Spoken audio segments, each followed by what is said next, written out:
He walked in 3 hours early, and what he saw on the floor made his blood run cold. His personal safe, wide open. Cash scattered everywhere. A loaded gun in the hands of his 4-year-old daughter. And the one person he trusted most, kneeling right in the middle of it all. In that moment, he didn't ask questions. He made a decision.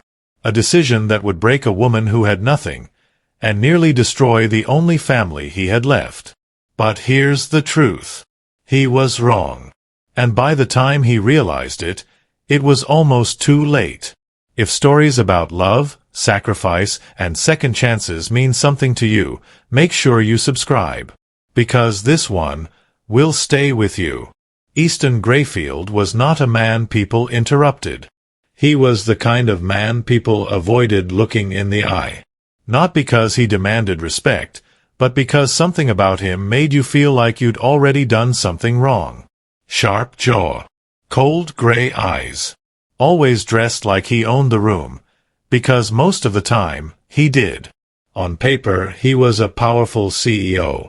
Real estate, investments, big deals across the Midwest. A self-made millionaire. But the truth? The truth didn't live on paper. The truth lived behind closed doors, in a penthouse on the 47th floor, overlooking Lake Michigan. A place where decisions were made quietly, and consequences came fast. Easton protected what was his like a man who had lost too much already. And there was one thing he protected more than money, more than power. His daughters. Zoe and Maddie. 4 years old. Blonde curls. Big blue eyes. The only softness left in a man the world had hardened. They were born into wealth, but not into warmth. Because their mother never made it out of childbirth. And from that day forward, the penthouse stopped feeling like a home, and started feeling like a place where silence lived. Until Catalina arrived. Catalina Herrera didn't come from money. She didn't come from connections. She came from nowhere. Orphaned at 6. Moved through 7 foster homes before she even turned 18. The kind of childhood where you learn real quick that nothing lasts, and no one stays. She worked her way through college. Took every job she could find. Slept in places that weren't always safe. But somehow, she held on to something rare. Dignity. The quiet kind. The kind that doesn't shout or demand attention, but makes people pause when you walk into a room. When Catalina came into the Grayfield home, she wasn't just hired as a nanny. She became something else. Something no one expected. She became the only real warmth those 2 little girls had ever known. She read to them every night. She wrote down every new word they learned in a small notebook she kept beside her bed. She sang them lullabies in Spanish, the same songs her own mother used to sing before she lost her. And for the first time in her life, Catalina felt like she belonged somewhere. Not because of money. Not because of comfort. But because 2 little girls ran to her when they were scared, and fell asleep holding her hand. And sometimes, that's all a heart needs to heal. 2 years passed like that. Quiet. Steady. Full of small moments no one else noticed. Zoe learning how to say magnificent, and using it for everything. Maddie, who barely spoke, finally whispering full sentences when Catalina held her close. Even Easton noticed it, though he never said it out loud. The house felt different. Lighter. Alive, in a way it hadn't been in years. But men like Easton don't trust peace easily. Because peace usually means something is about to be taken away. And one afternoon, that feeling proved him right. He wasn't supposed to be home yet. 3 hours early. No warning. No call. He walked through the penthouse like he always did, quiet, controlled, unreadable, until he reached his study. And stopped. The safe was open. Cash, everywhere. His daughter, holding his gun. And Catalina, on her knees in the middle of it all. For a split second, the world stood still. No sound. No explanation. Just a picture. A picture his mind completed instantly. Betrayal. Theft. Deception. The poor girl he brought into his home, standing exposed. And just like that, everything he believed about her shattered. Zoe looked up at him with a bright smile. "Daddy." But Easton didn't look at her. His eyes were locked on Catalina. Cold. Sharp. Final. "You opened my safe." Not a question. A judgment. Catalina lifted her head slowly, her hand still resting on the edge of the safe. "Mr. Grayfield, I can explain. You opened my safe." Each word hit harder than the last. She swallowed, her voice steady but soft. The girls saw the code. They thought it was a game. He pulled out his phone. Didn't even look at her anymore. "Flynn, get up here. Now." And just like that, the room changed. Because when a man like Easton Grayfield stops listening, it means he's already decided what happens next. Catalina's heart began to race, not for herself, but for what was about to happen. And deep down, she knew something terrifying. He wasn't angry. Not yet. And that made it worse. Because men like him? They didn't explode. They calculated. And when they acted, it was already too late to stop them.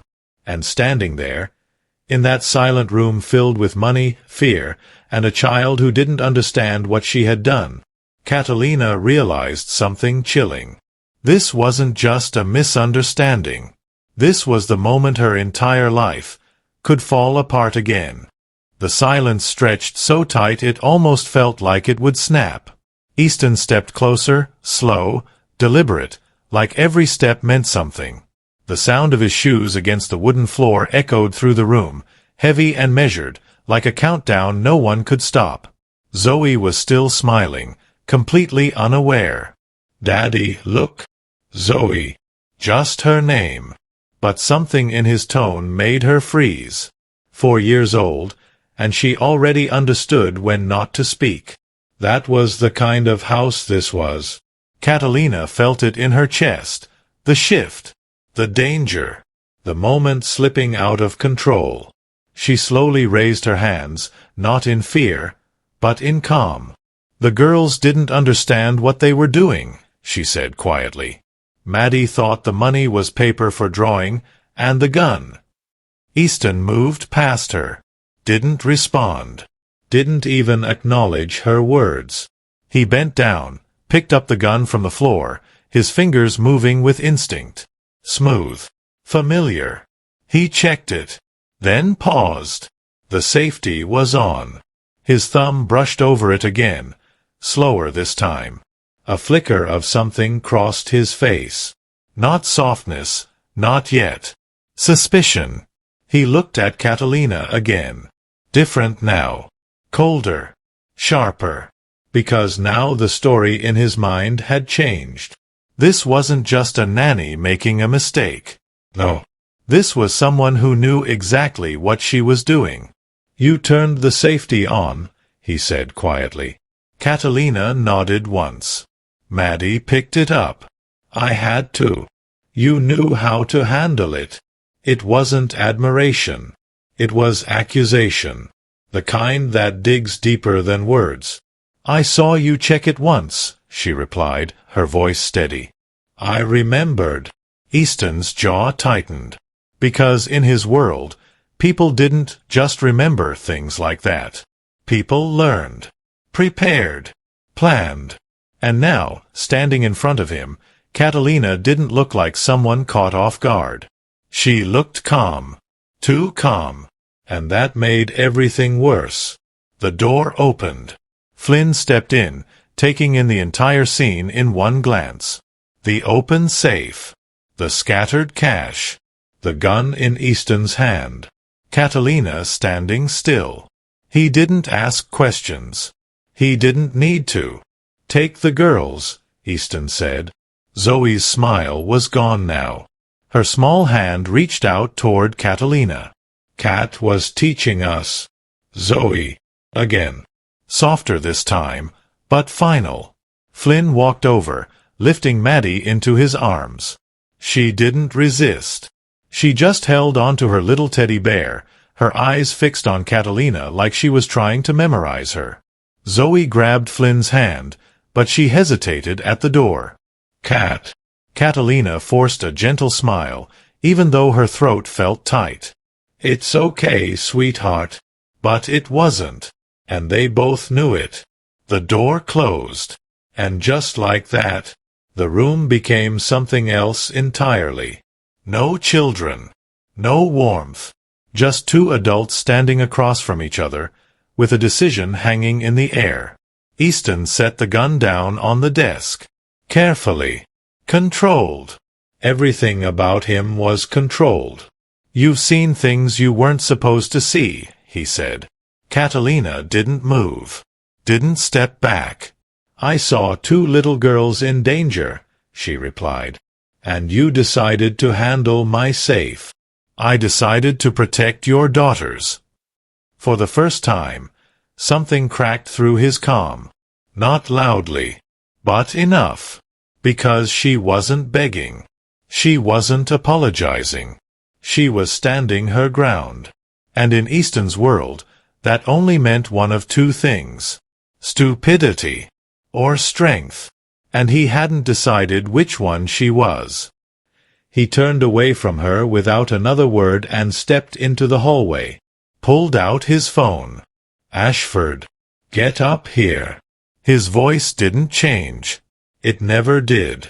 He leaned against the wall, arms crossed, waiting. Inside the study, Catalina stood still. Her heart was pounding now, but she didn't let it show. Because life had taught her something early. Fear doesn't save you. It just makes people treat you worse. Minutes passed. Then footsteps. Neil Ashford appeared, perfectly composed as always. Suit sharp. Expression polite. Eyes observant. He looked at Easton, then toward the study. Sir. 10 minutes, Easton said flatly. She's out. Search everything she has. Phone. Bag. Everything. A pause.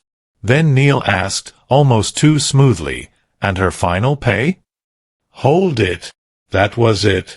No hesitation. No discussion. Just a decision. Neil nodded and walked into the room. Catalina met his eyes as he approached. There was something in his expression. Not surprise. Not concern.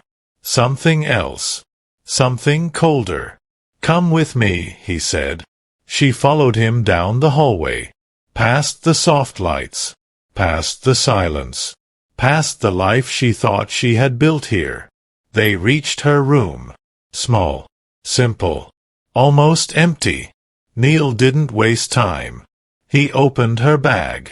2 changes of clothes. A small toiletry pouch. An old book. That was it. No jewelry. No valuables. No secrets.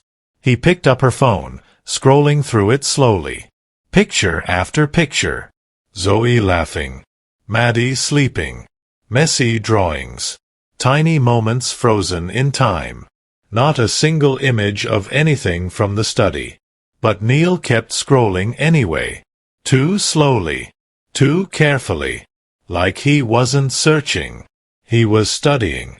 Then, without a word, he started deleting. One by one. Every memory. Gone. Catalina watched in silence. Her chest tightened, but she didn't speak. Because she knew. Nothing she said would stop it. Procedure, Neil said lightly. But there was a small smile on his face.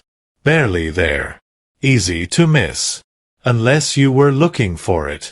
And Catalina was.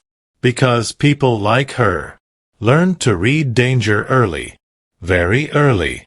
When he finished, he handed her the empty phone. I always knew outsiders couldn't be trusted here. She looked at him. Longer this time.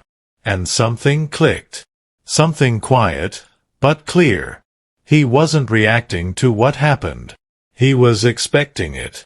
Maybe even waiting for it. Catalina picked up her bag, slung it over her shoulder, and walked out. The hallway felt longer now. Heavier. At the end of it, Easton was still standing there, watching. She walked past him. Didn't stop. Didn't look. But as she passed, he noticed something. That bag. So light. Too light.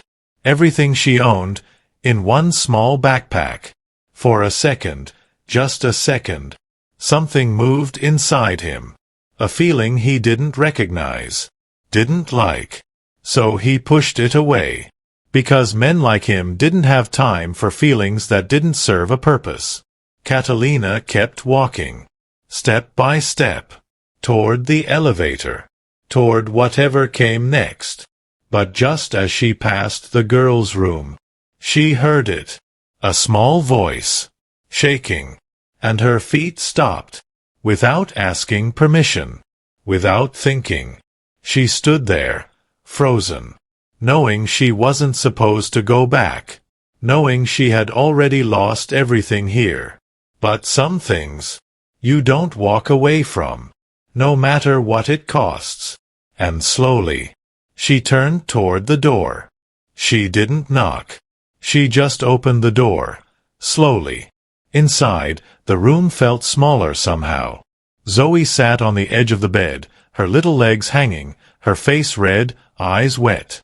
Maddie was beside her, clutching that worn teddy bear so tight it looked like she was afraid someone might take that away too. Flynn stood by the window, phone in hand. He turned when he heard the door, his eyes landing on Catalina. For a second, it looked like he might stop her. Like he might remind her of the rules. But he didn't. He just looked toward the hallway, then back at her, and quietly turned away. That was all the permission she needed.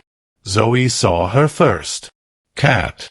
She slid off the bed and ran straight into her, wrapping her arms tightly around Catalina's legs like she was trying to hold her there forever. Catalina dropped to her knees instantly. Her hands moved to Zoe's shoulders, then into her hair, holding her close. "I'm here. I'm right here," she whispered.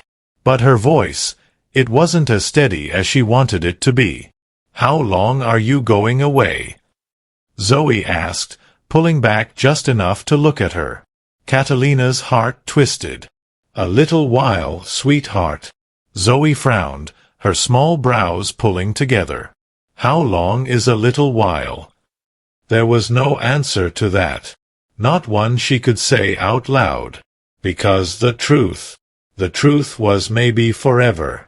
Maddie hadn't moved. She was still sitting on the bed, watching. Quiet. Always quiet. But her eyes, they said everything. Catalina stood slowly and walked toward her, each step heavier than the last. She sat down beside Maddie and gently pulled her into her arms. The little girl didn't hesitate. She melted into her like she had been waiting for it. And then, something rare happened. Maddie spoke. Soft. Fragile. Almost like the words were afraid to come out. "Cat." Catalina closed her eyes for a second, holding her tighter. "I'm here, baby.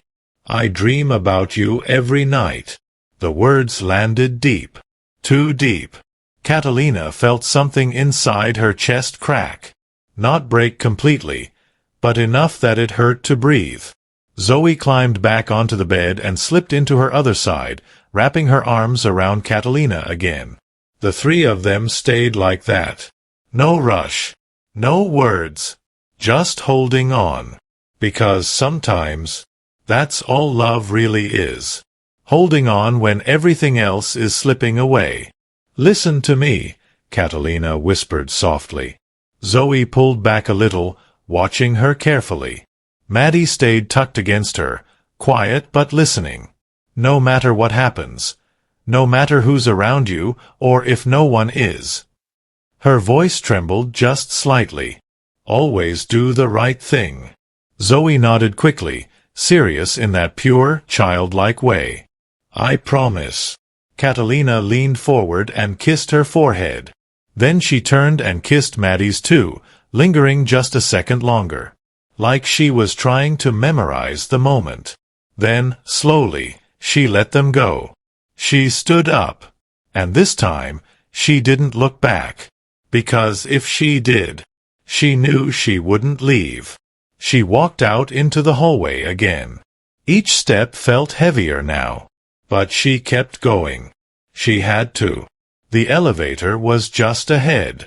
Easton was still there. Same position. Same cold expression. Like nothing had changed. She stopped a few steps away from him. She hadn't planned to say anything else. There was nothing left to say to a man who had already decided who she was. But then, she remembered something. Maddie's small hands. That gun. The way everything could have gone wrong in a second. And she spoke. Not for herself. For them.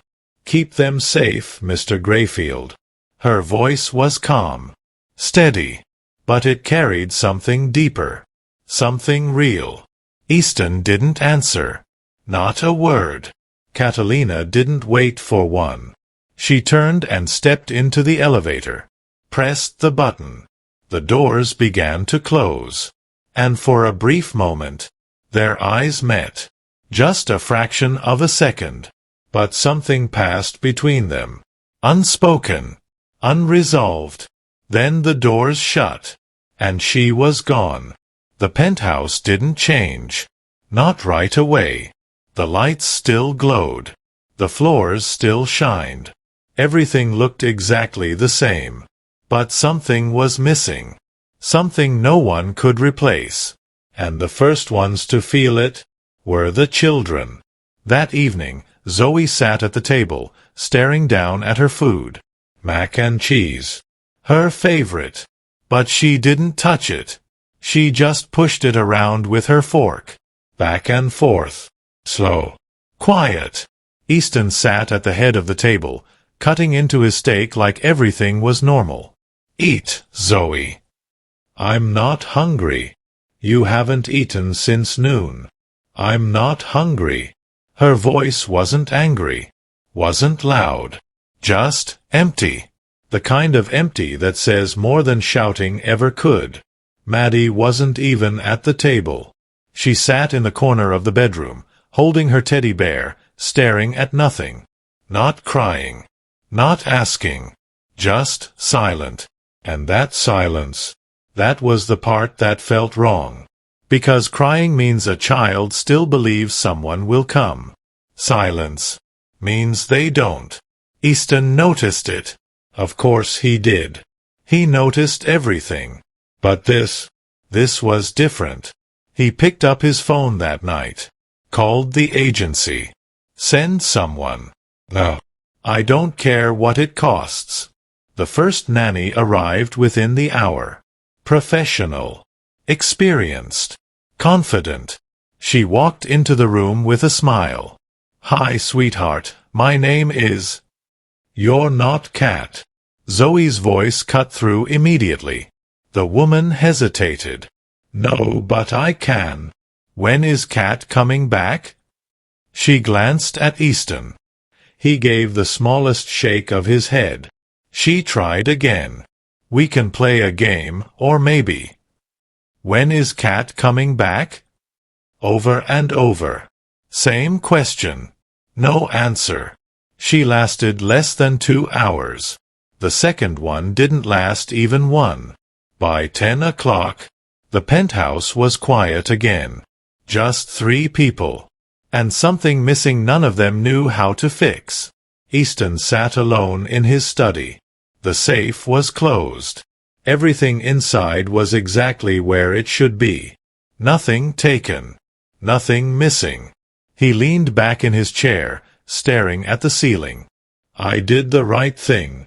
He said it once. Then again. I did the right thing. And again. I did the right thing. But the words didn't feel right. Not anymore.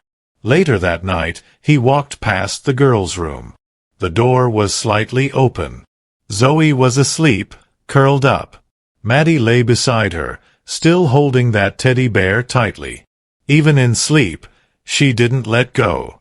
Easton stood there for a moment, watching, listening, and for the first time, the silence in that room didn't feel peaceful. It felt wrong, like something had been taken out of it, something that mattered more than he had realized. He closed the door quietly and walked away. But that feeling, it followed him, and deep down, something had already started to shift. He just didn't know it yet.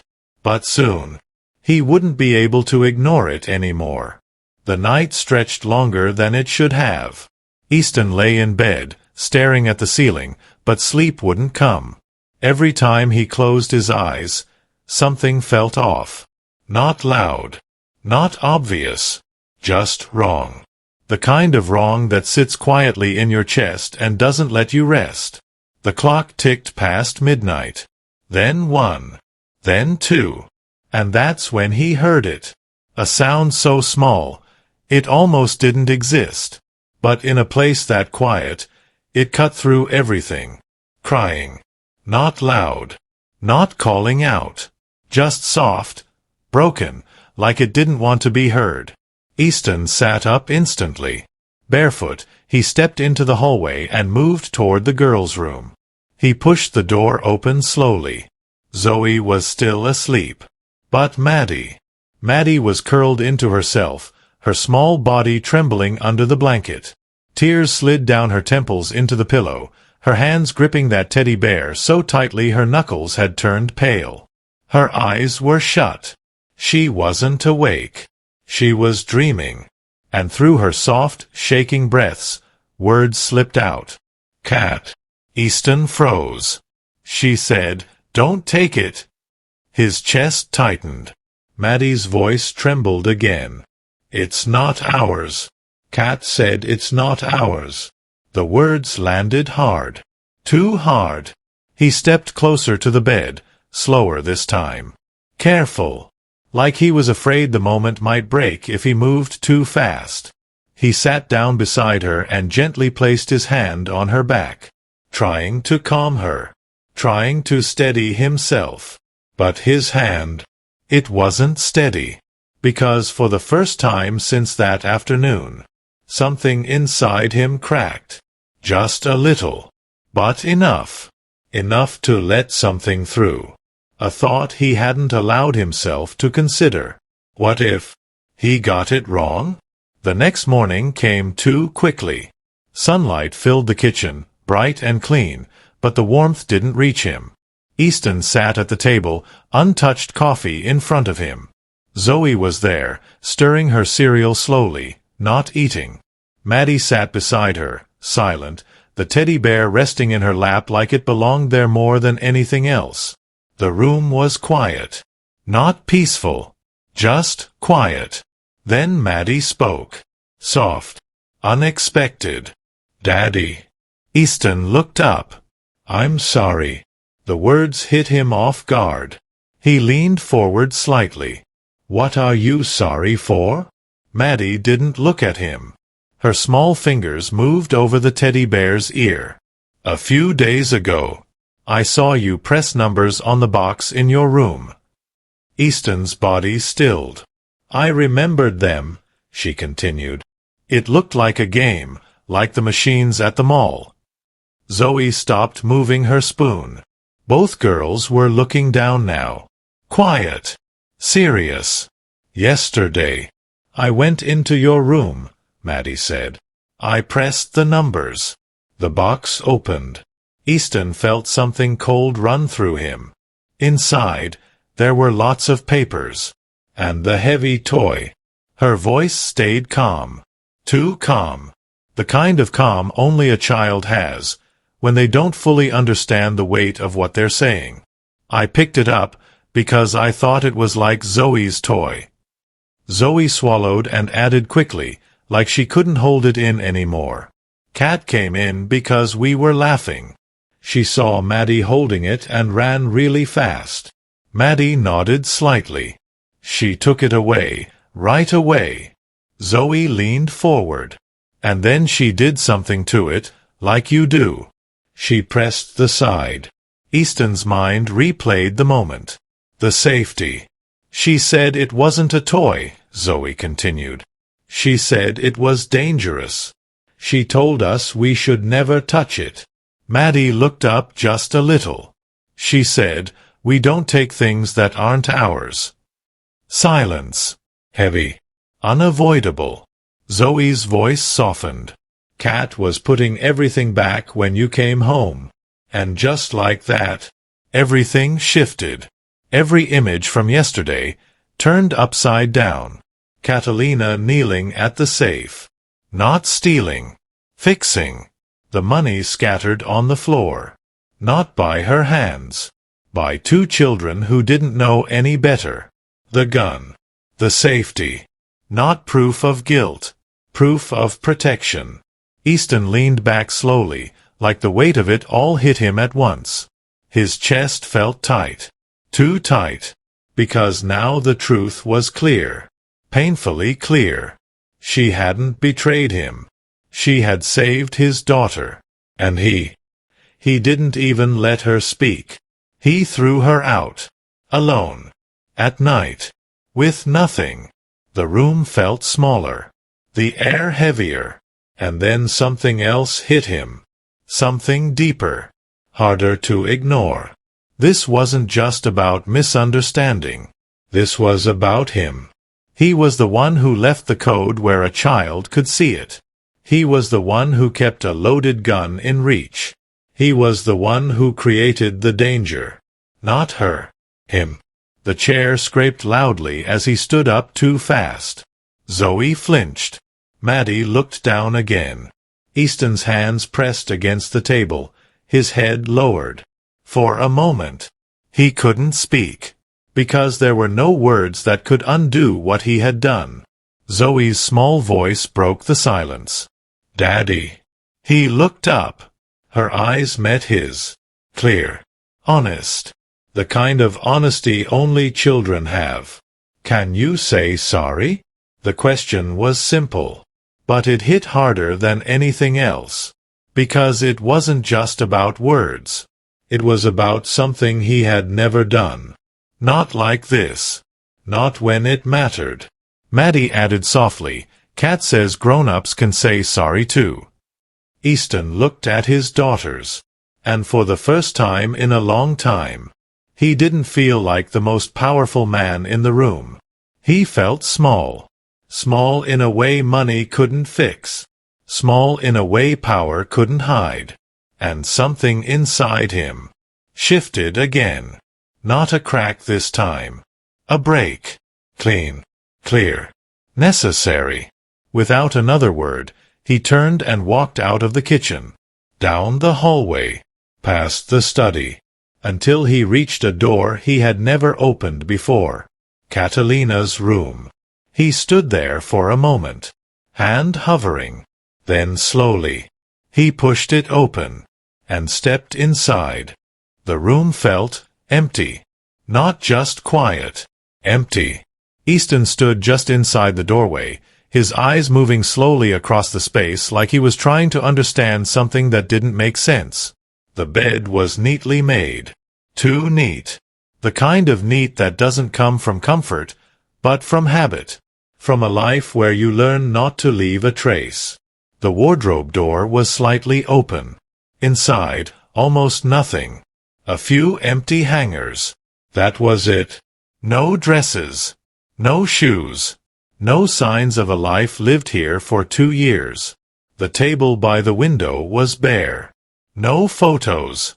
No decorations. No personal touch. Just a faint ring on the surface, where a glass must have sat night after night. Easton took a step inside. Then another. Slow.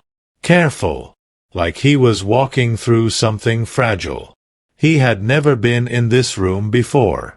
Not once. Because to him, it was just a staff room. Nothing important. Nothing worth noticing. And now, standing here, it felt like he had missed something far bigger than he ever realized. 2 years. She lived here for 2 years. Took care of his daughters. Filled his home with something he didn't even know he needed. And left behind almost nothing. Like she had trained herself not to belong. Not to get attached. Because maybe she always knew it could be taken away. His eyes moved to the bed. And that's when he saw it. The notebook. Dark brown leather. Worn at the edges. Placed carefully, like it mattered. He walked over and picked it up. It was heavier than it looked. He opened it. The first page. Small handwriting. Neat. Careful. A date in the corner. First day. Zoe called me Cat because she couldn't say Catalina. Maddie didn't speak. She just held my finger before bed. I think that was her way of saying I could stay. Easton's brow tightened slightly. He turned the page. Then another. And another. Each page a day. Every single day. No gaps. No missed entries. Just life. The new word today is magnificent. Zoe used it for everything. Even her spoon was magnificent. A small drawing was taped to the page. Crayon lines. 4 stick figures. Underneath it, a word written unevenly. Family. Easton's fingers stilled on the page. He turned it slowly. Maddie was afraid of thunder tonight. She shook so much. I held her and sang. She didn't let go until morning. Another page. Zoe asked why Daddy works so much. I told her he loves her more than anything, even if he doesn't show it the right way. Easton stopped. His eyes stayed on that line. Longer than they should have. Because something about it didn't sit right. Not because it was wrong, but because she had protected him. Even when he wasn't there. Even when no one asked her to. Even when he didn't deserve it. He sat down slowly on the edge of the bed, the notebook still open in his hands. And he kept reading. Page after page. Moment after moment. Things he had never seen. Never noticed. Never made time for. The first time Maddie buttoned her shirt by herself today. She looked so proud. I wish he had seen it. The words blurred slightly. Easton blinked once. Hard. His grip on the notebook tightened. There were no complaints in those pages. No bitterness. No anger. Just love. Quiet. Consistent. Unnoticed. Until now. 700 pages. 700 days. Not one of them about herself. Every single one. About his daughters. About their growth. Their smiles. Their fears. Their tiny victories. The things that matter. The things money can't buy. Easton closed the notebook slowly. His hands rested on the cover. And for the first time, they weren't steady. He looked around the room again. But this time, he didn't see emptiness. He saw something else. Sacrifice. A woman who had nothing. Giving everything. Without asking for anything back. And he had thrown her out. Like she was nothing. His jaw tightened. Not in anger. In something else. Something heavier. Regret. Real regret. The kind that sits deep. The kind that doesn't leave easily. He reached into his pocket and pulled out his phone. Dialed without thinking. It rang once. Twice. Then. Flynn. His voice came out lower than usual. Tighter. Find her. A pause. Flynn didn't ask questions right away. But there was something in his tone when he spoke. Find her for what, sir? Easton looked down at the notebook again. At the worn leather. at everything it held. And his answer came without hesitation. Now. The call ended. Easton stayed sitting there for a moment longer, the room quiet around him, but not empty anymore. Not like before, because now he understood what had been here, what he had lost, and what he might never get back. He stood up slowly, the notebook still in his hand, and walked out.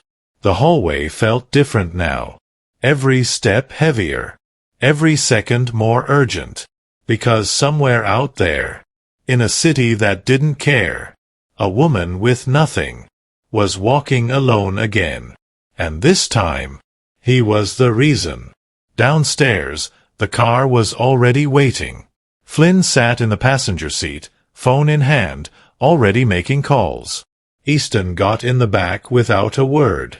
The engine started. The car moved. Fast. Any address? Easton asked. Flynn shook his head. Her file lists this place as her only residence. Easton's jaw clenched. No family. None. No contacts. None. Each answer felt like another weight added to his chest, because now it was clear. She didn't just leave his house. She had nowhere to go. Not the kind of nowhere people complain about. Real nowhere. The kind that doesn't have a backup plan. The kind that leaves you on the street. Alone. Easton looked out the window. The city moved past them. Busy. Alive. Unforgiving. Think, he said quietly. Anywhere she would go. Flynn paused, thinking. Then, the girls mentioned something once. A bus stop near the park. She used to sit there before she started working here. Easton leaned forward slightly. Take me there. The car sped up, cutting through traffic. Minutes passing like seconds. And then, they saw it. A simple bench. A plastic shelter. And there, she was sitting, back straight, hands resting on her bag, looking ahead, like she had nowhere else to be. The car slowed, then stopped. Easton's hand rested on the door, but he didn't open it. Not yet, because for the first time in his life, he didn't know what to say, and that scared him more than anything else. He took a breath, then reached for the handle, and stepped out. The city noise moved around them. Cars passing, people talking, distant horns echoing through the streets. But between them, there was silence. Heavy. Unavoidable. Catalina didn't turn right away. She had heard the car, recognized the sound, the way it slowed, the way it stopped. But she stayed still, because she had spent her whole life learning one thing the hard way.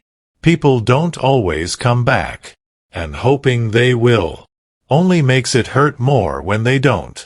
Easton took a step closer, then another, until he stood just a few feet away from her, close enough to speak, close enough to see the small details he had never noticed before.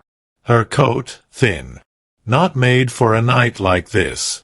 Her hands, slightly red from the cold. And that bag, still the same. Everything she owned, resting quietly in her lap. He swallowed once, then spoke. I was wrong. 3 words. Simple. But they didn't sound simple coming from him. They sounded unfamiliar, like something he had never practiced. Catalina's eyes shifted. Slowly, she turned her head, looked at him. There was no anger there, no sharpness, just tiredness, the kind that comes from being hurt too many times. I know.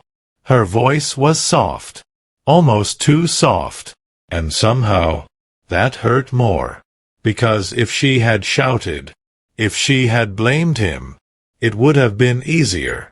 But this calm acceptance, it left him with nowhere to hide. He took a breath. "The girls told me everything," he said. "The safe, the code, the gun. What really happened?" She didn't respond. She didn't need to. The truth had already done its job. "I didn't let you explain," he continued, his voice lower now. "I saw something, and I decided what it meant." Catalina looked back ahead, her eyes fixed on the street again. "You decided who I was," she said quietly, "before I had a chance to show you."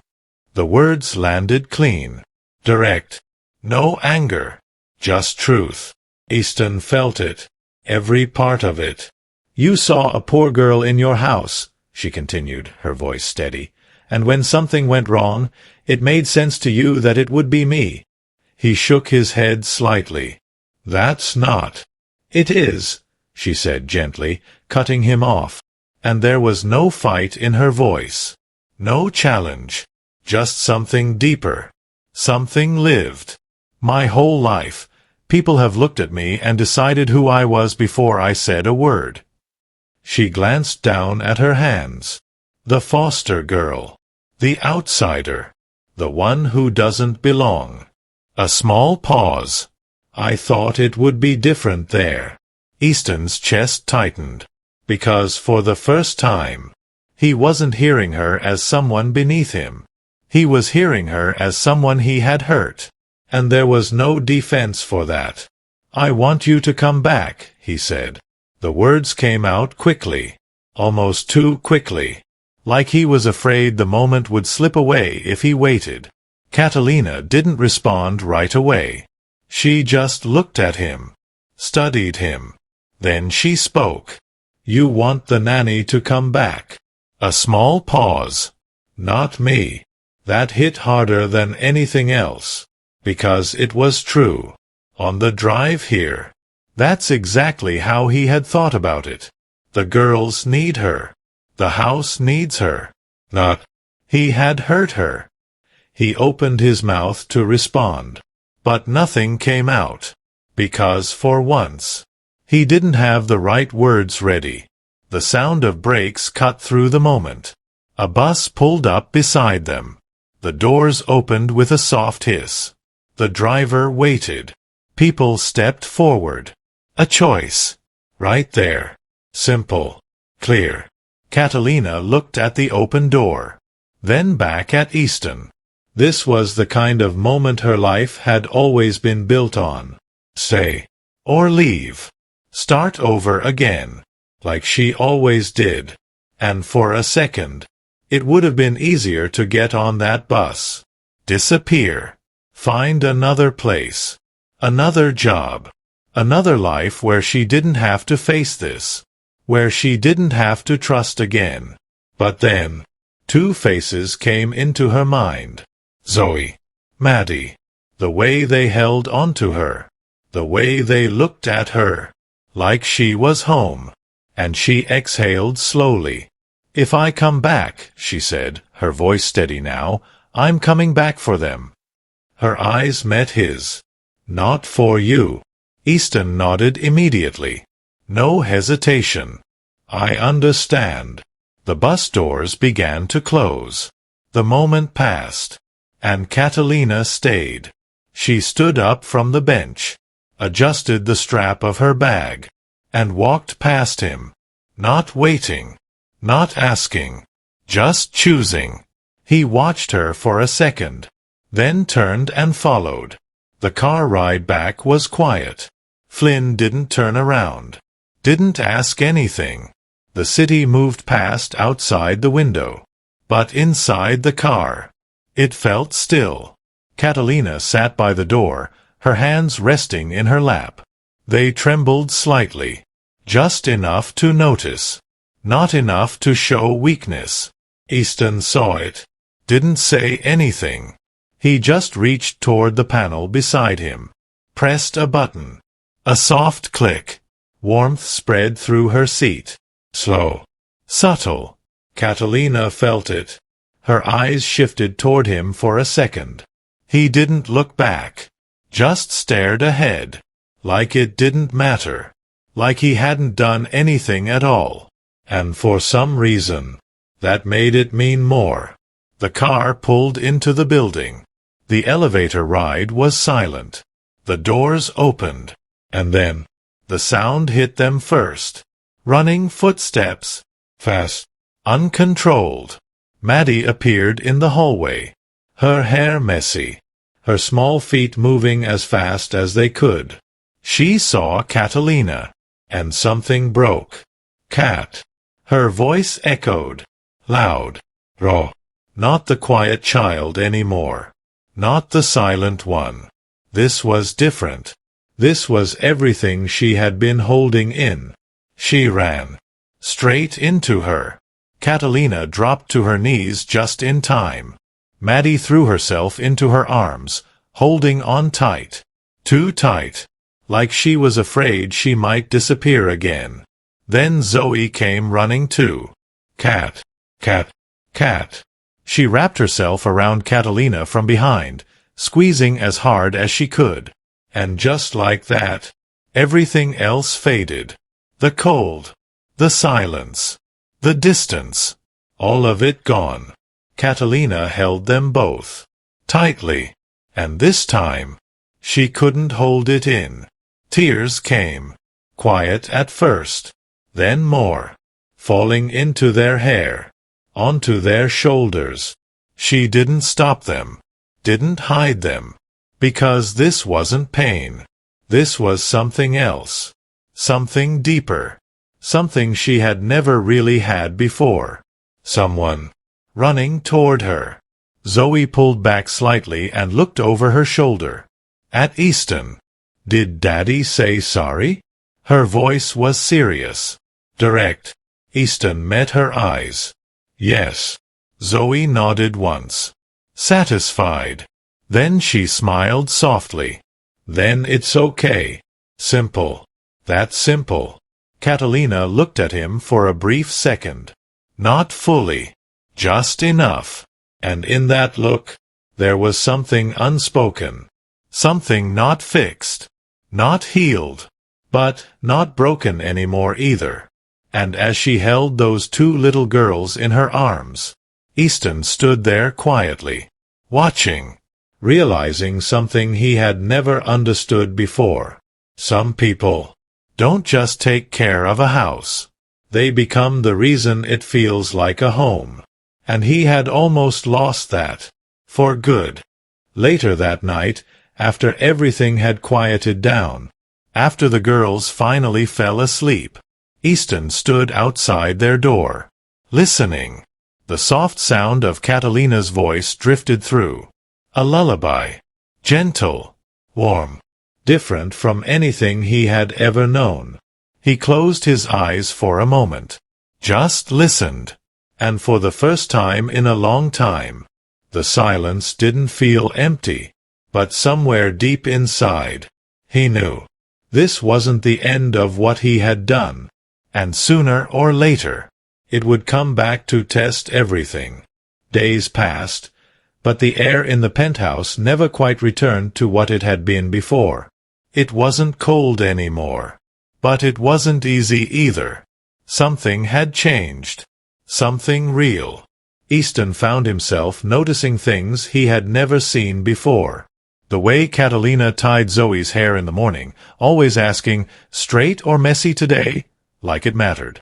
The way Maddie held her hand while walking, not tightly anymore, just enough to feel she was there. The way laughter had returned, slowly, carefully, like it was testing if it was safe again. And for the first time in years, Easton stayed. He came home early, sat at the table, watched, not as a man in control, but as a father trying to understand what he had missed. One morning, he stood in the kitchen doorway while Catalina prepared breakfast. Zoe was pouring milk again. It spilled. Of course it did.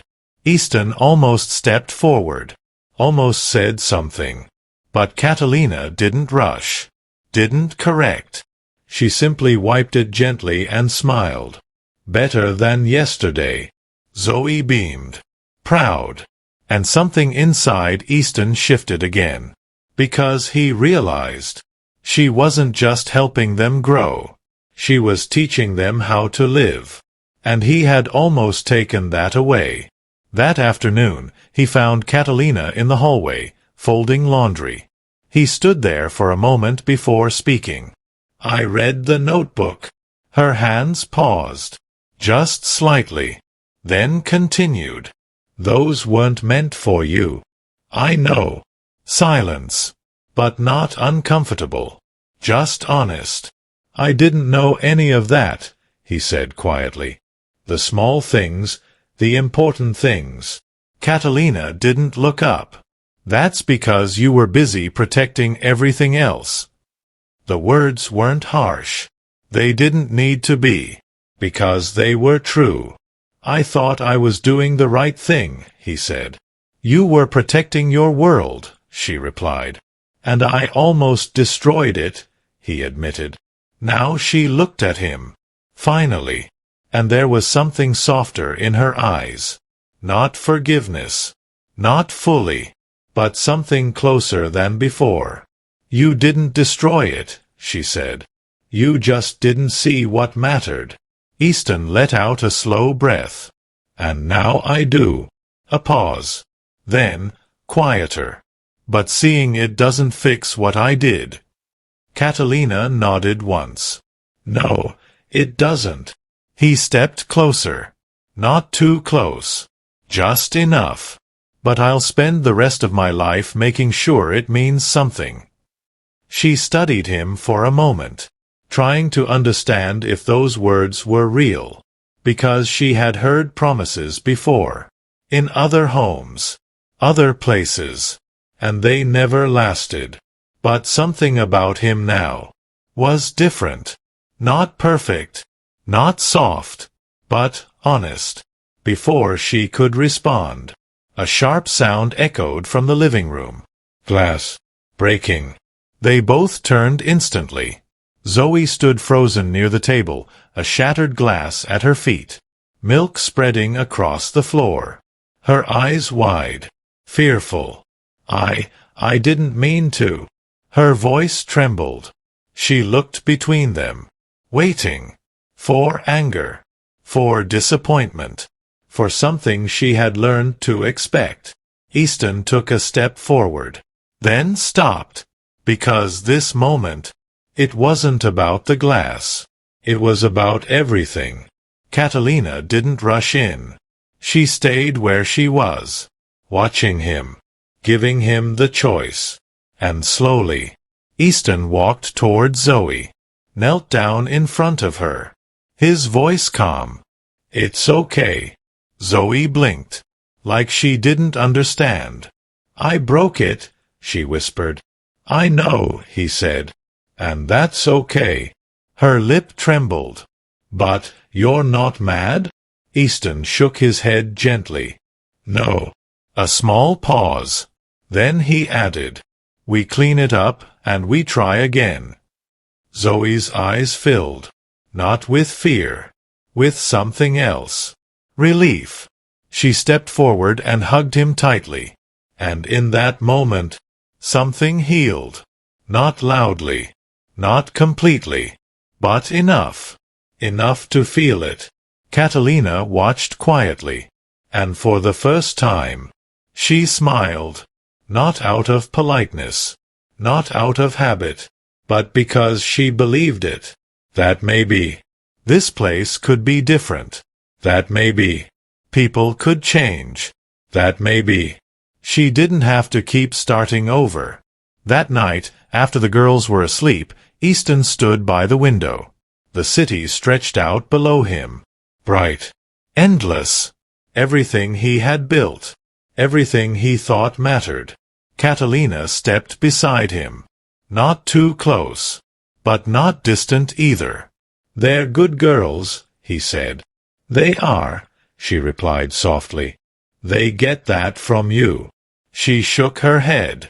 "No, they just needed someone to show them." He looked at her then. Really looked. And for the first time, he didn't see a nanny. He didn't see someone beneath him.